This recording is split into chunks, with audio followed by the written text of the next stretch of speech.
The story begins as the Demon King launches an all-out invasion on the entire world. This invasion leads to the downfall of many nations, including the Gargan Empire, which has the largest population of humanoid warriors. As humans, elves and dwarves slowly become cornered and face extinction, they are forced to take desperate measures. They combine all their forces and fight the demons like there's no turning back. Among them comes a suicide squad that manages to infiltrate the Demon King's castle, in a final attempt to slay him. After a long and grueling battle that decides the fate of mankind, the Demon King is finally defeated and the heroes of the Suicide Squad are about to escape. That is, until they stumble upon something even more ominous. They discover a woman, shackled in chains, guarded by two monstrously powerful demons. One of the heroes, Theron, seems to recognize the imprisoned girl and decides to stay behind, instructing his two teammates, Kyle and Urza, to leave without him, and they do accordingly. But on their way out of the castle, they enter a room where a mysterious crimson crystal is being stored.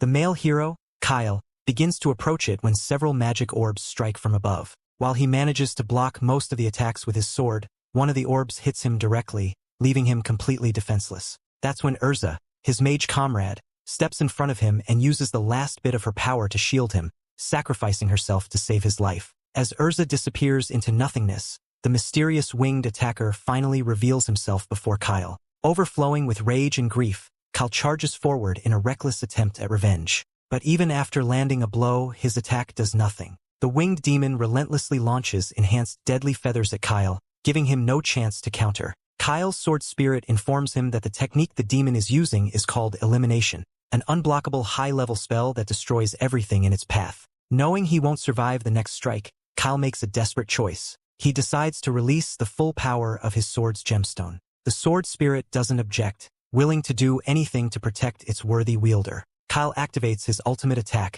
unleashing all of the gemstone's power, and strikes the demon with everything he has. His blade pierces through the enemy, ending the demon's life along with the sword's as well. Silence follows, and Kyle realizes he's the only survivor of the battle. Even though peace is finally restored, he has nothing left. His home, his friends, his loved ones, none of them survived. With nothing to live for, he collapses to the ground, ready to give up, but out of nowhere, the crimson crystal starts glowing uncontrollably. Sensing danger, Kyle pushes himself up with the last of his strength, and walks toward the crystal to stop it from doing anything that could harm mankind. But the moment he touches it, everything fades to black. When Kyle regains consciousness, he finds himself lying in his bed, in his own room. But how is that even possible? Seeking answers, he rushes to the window and sees his city in the distance, the one that should have been in flames and reduced to rubble, completely intact. As tears roll down his cheeks, he becomes convinced that this must be a cruel dream created by his mind. Then the door opens.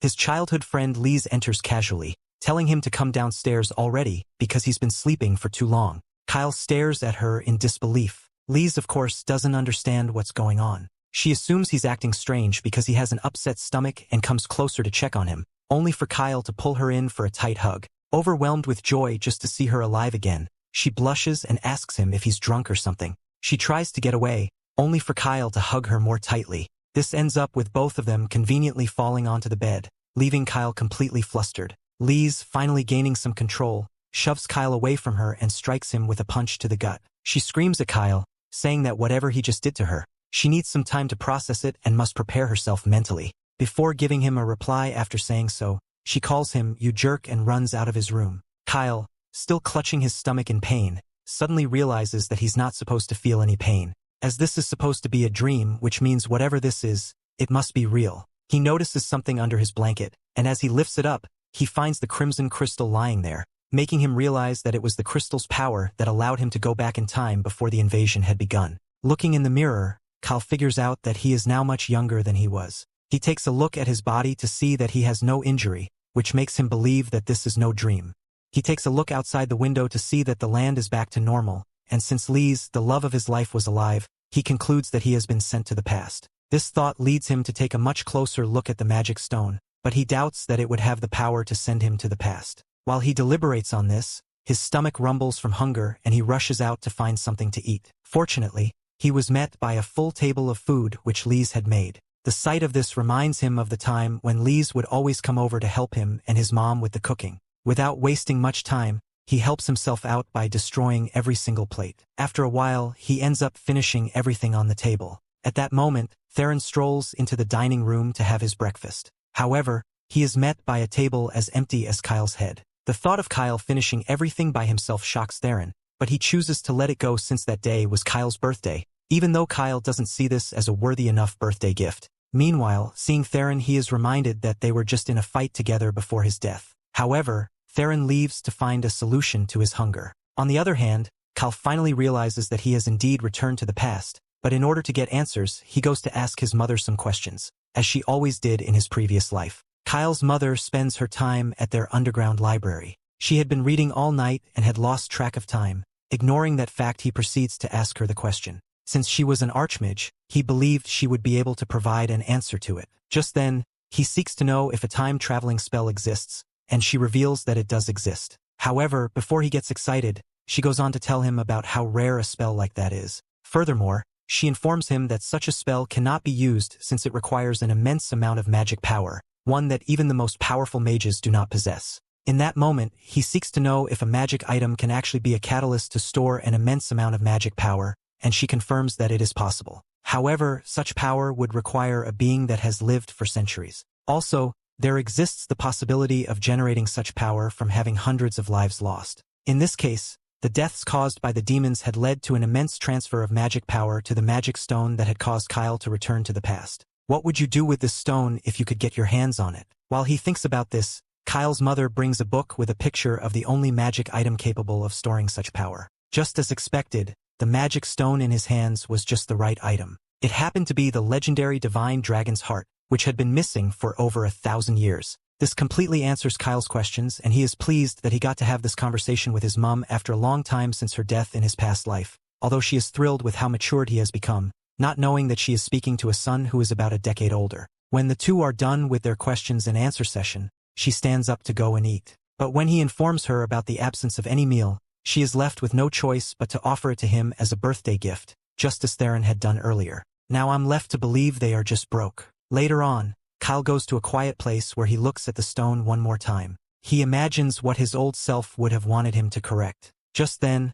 Lise arrives and he immediately apologizes to her about the morning incident. He claims that he had a weird dream that led him to hold on to her behind, stating that she was died in his dream. Hearing this makes her believe that he truly cares about her, and she forgives him. After that, he wishes him a happy birthday. Looking into her beautiful eyes, he is reminded of the incident that led to her death. Apparently, their town was the closest town to the demon territory, and when the demons proceeded to attack humans, they were the first to be taken down. The touching moment she took her last breath shows itself, and he had vowed to avenge her death. While thinking about this, he gets lost in his thoughts and she calls him back to reality. The two sit together, facing the sun, but Kyle remembers that they would experience the havoc of the demon attack in 3 years. He takes it upon himself to find a way to stop this from happening or risk losing everyone he loves like he did before. He is determined to change his fate and the fate of the humans. But wait, did he really have to stand up and say it like a wannabe top G? Later that night, Kyle spends his time documenting all the future events he can remember.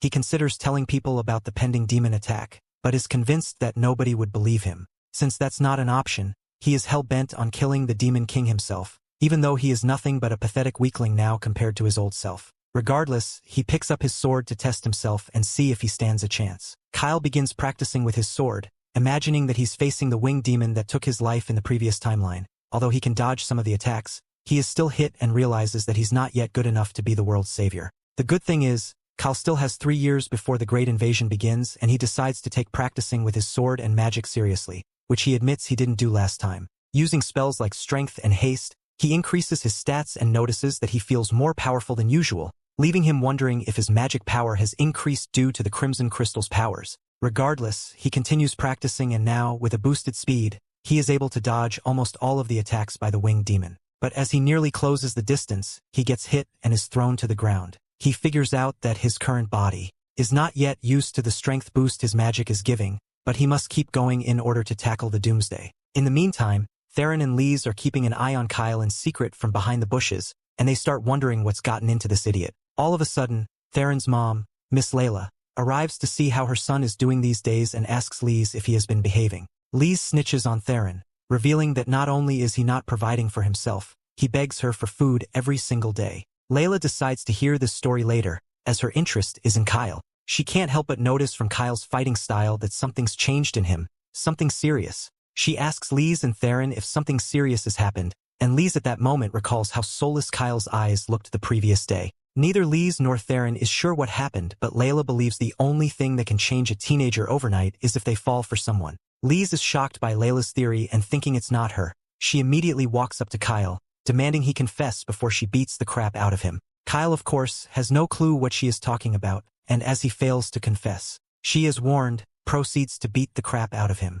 To make up for hurting the poor innocent fellow, Lise cooks him a nice meal for lunch and Layla and Theron get to join in on the food as well. Kyle reveals that Layla is his master, and with her here, he asks everyone if they know someone who is influential enough to control several nations of this world. Theron thinks kings have that kind of power, while Lise thinks the highest-ranking priests have some influence like that. And lastly, Layla thinks the hero Randolph, who defeated the Demon King 300 years ago, has the power to bend the ears of many nations. The reason Kyle asked them this question is because he wishes to become someone like that, and realistically, his chances are slim to become anyone like that. The only thing he can become in the next 2 to 3 years is a hero, of course, that is, if he works his ass off. Feeling tense, he gets up, leaving everyone wondering if this idiot got hit in the head or something. Later at night, Kyle sits with dozens of books from his mom's library, trying to acquire as much knowledge as possible to help him become a hero. Theron comes to his room, having heard about Kyle's goal, and gives him the most generic advice about becoming strong. Kyle, however,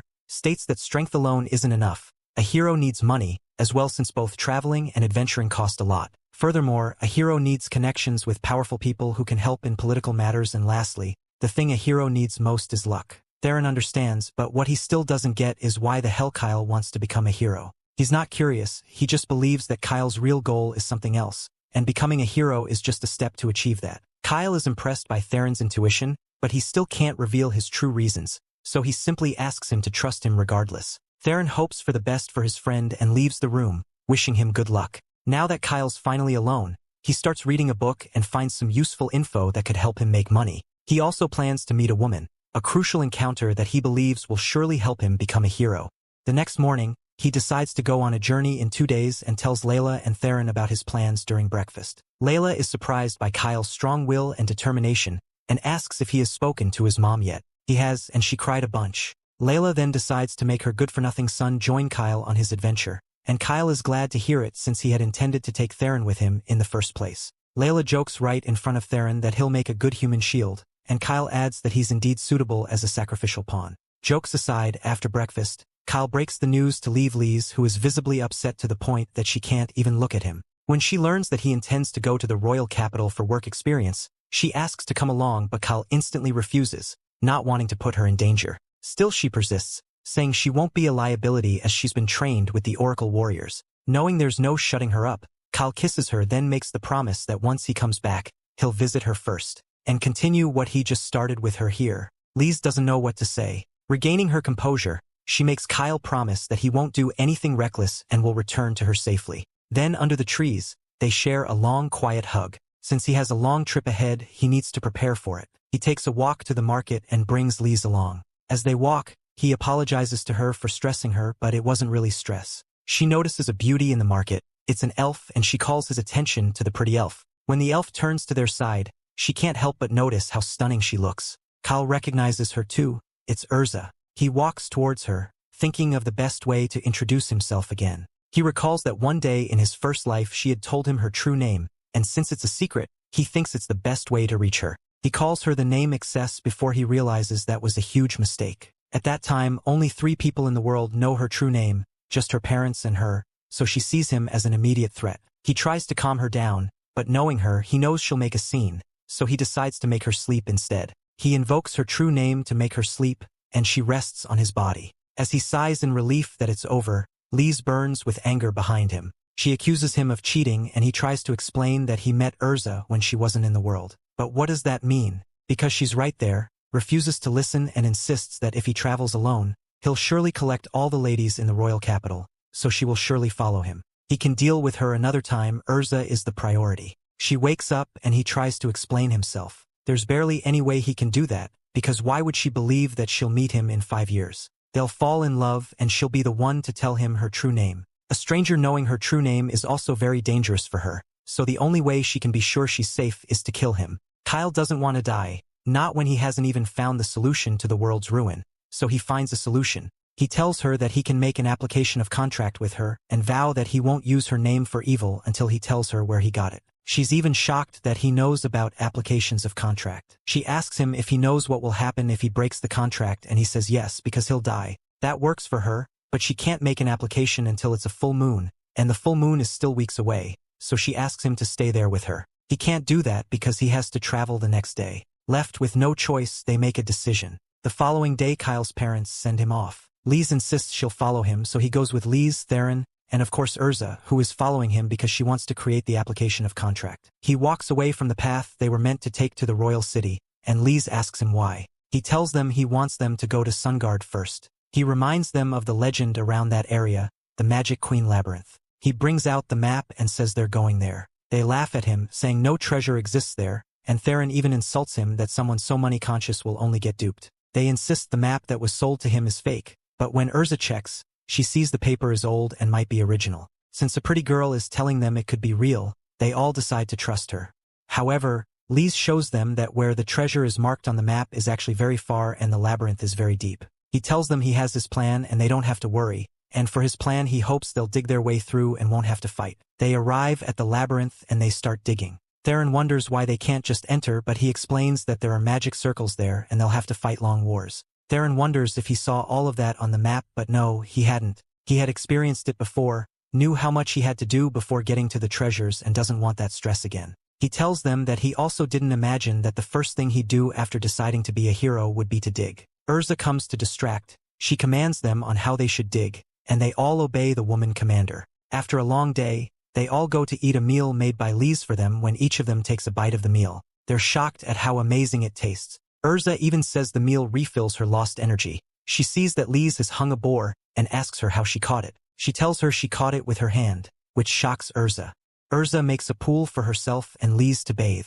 The pool gets Lise excited and they start to talk. Lise talks about how much she's jealous of people who can use magic because she can't use it. Urza appreciates her great strength, which she used to capture the boar, and asks if she got that strong because of Kyle, which she admits. She tells Urza she doesn't have to be scared that Kyle knows her true nature because she's sure Kyle can't hurt her. She admits that she knows Kyle is hiding something, but she's sure he'll tell them when he thinks it's right. They play like sisters until they continue digging. Urza returns to dig with Kyle, but confronts him about his true purpose. She insists that the other two may trust him because they know him, but she doesn't know him and has no reason to trust him. She reveals she knows the ring on his hand has something to do with his mission, and he admits she's right. It increases his strength. He keeps digging to try to distract her, and fortunately he gets to the treasure and asks her to call the others. They enter and see the gold coins there. Theron runs there and bathes himself in the money. While the others stand in awe, he reminds them that the money is just for him to reach his purpose faster and not for stupid use. When he sees they're distracted,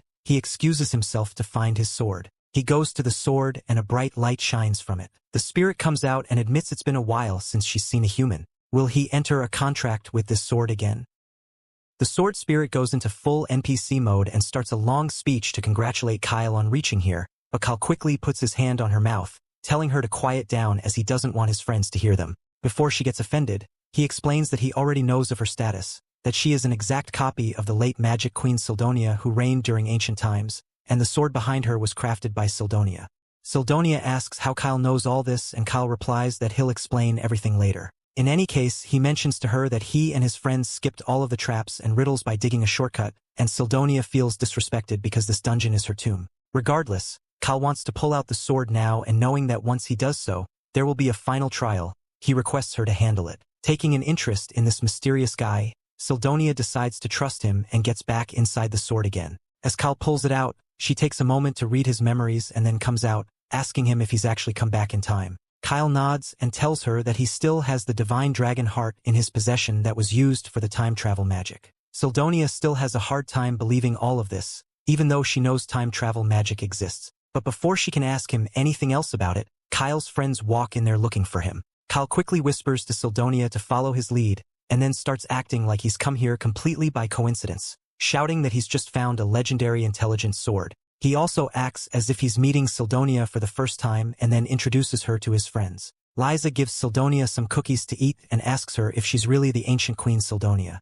Sildonia explains that she's actually a part of the real Sildonia, and to be more precise, a magic life form created by Sildonia with the sole purpose of evaluating if the ones who come to this tomb are worthy of having her treasure. Kyle doesn't get why a magical being like her needs to eat cookies, and Sildonia explains that she's converting these cookies into magic power, and so they are not really going to waste. Liza has more questions, and she can't help but ask why Sildonia looks like a child, and Sildonia explains that she had stopped her growth herself when her magic power reached the maximum limit. Sildonia reveals to everyone that there was a final trial that destroys this dungeon, and she was supposed to turn it on if she didn't think Kyle and his friends were worthy of her treasures. Of course, she didn't do that because Kyle requested her not to in the first place, but still Sildonia gives him verbal approval, telling him that he can now use her sword as he pleases. She tells Kyle to take the port bag sitting on their right as well, as this bag acts like an other-dimensional inventory that connects to this treasure room. Theron tells Sildonia his desire to use Sildonia's sword, asking her to give it to him instead of Kyle,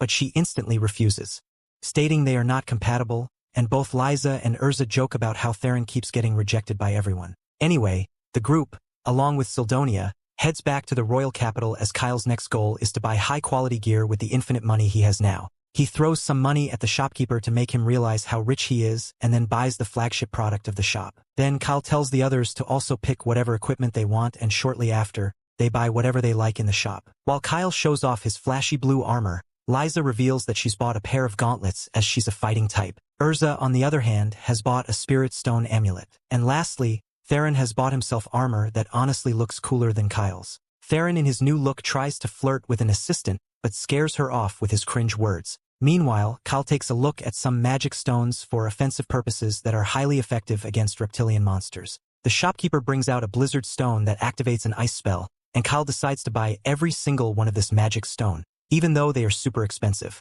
He also decides to buy all of the healing potions the shopkeeper has and gives him 10 million jails for it. Once they are done shopping, the shopkeeper and his assistants thank Kyle for making them rich and request them to come back again in the future. While walking back, Theron worries that someone might spread a rumor about like they robbed a bank or something, but Kyle doesn't worry about it, revealing to Theron that he intends to leave the city tomorrow morning. Learning this, Theron and the rest of the group decide to explore the royal capital since another chance to come here might never come.